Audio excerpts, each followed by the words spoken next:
মঙ্গলবার সন্ধ্যায় শ্যাংহ্যাং কাউন্টির মূল সড়ক জুড়ে আয়োজন করা হয় নানয়াং লণ্ঠন শোভাযাত্রা। সন্ধ্যা 7:30টার দিকে আনুষ্ঠানিকভাবে যাত্রা শুরু করে বর্ণিল মিছিল। নকশাদার লণ্ঠন হাতে নিয়ে হাতে হাত ধরে এগিয়ে যান 200-র বেশি মানুষ। মুহূর্তেই পাহাড় ঘেরা ছোট্ট শহরটি বদলে যায়, তৈরি হয় আলোকময় স্বপ্নদৃশ্য। এবছর আমরা 2 শতাধিক মানুষের একটি দল গঠন করেছি। আশা করছি এই শোভাযাত্রার মাধ্যমে আরও বেশি মানুষ আমাদের ঐতিহ্য আর সংস্কৃতিকে দেখবে, মনে রাখবে। প্রাচীন লোকাচার যেন বেঁচে থাকে, প্রজন্ম থেকে প্রজন্মে পৌঁছে যায়, সেটাই আমাদের লক্ষ্য। এটা শুধু লন্ডনের মিছিল নয়, এটা আমাদের সাংস্কৃতিক শিকড়। এর মধ্যে আছে মানুষের প্রার্থনা, দেশের সমৃদ্ধি, অনুকূল আবহাওয়া আর সবার জীবনে সুখ সমৃদ্ধির কামনা।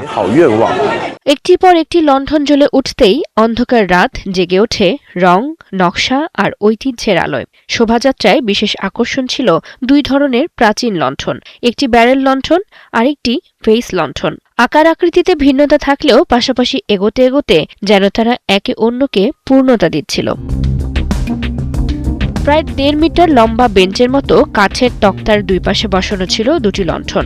লণ্ঠনগুলোর গঠন ছিল 3 স্তর বিশিষ্ট, ফুলের ঝুড়ির নকশায় সাজানো। মাঝখানে সূক্ষ্ম কাগজ কাটা শিল্প আর চারপাশে রঙিন কাগজে আঁকা শুভেচ্ছা বার্তা ও বর্ণিল অলঙ্করণ। আলো জ্বলতেই সেই নকশাগুলো যেন জীবন্ত হয়ে ওঠে। নানয়াং লণ্ঠনের ইতিহাস 300 বছরেরও বেশি পুরনো। এর সূচনা হয়েছিল চিং রাজবংশের সম্রাট কাংসির শাসনামলে। প্রজন্ম থেকে প্রজন্মে শিল্পীরা ধরে রেখেছেন এর কারুকার্য, কাগজ কাটা, রঙে আঁকা এবং কাঠামো নির্মাণ, সব মিলিয়ে এটি এক অনন্য লোকশিল্প।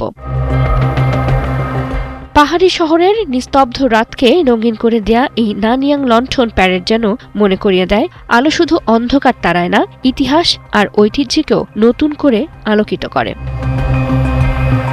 চৈতি সরোয়ার, 71।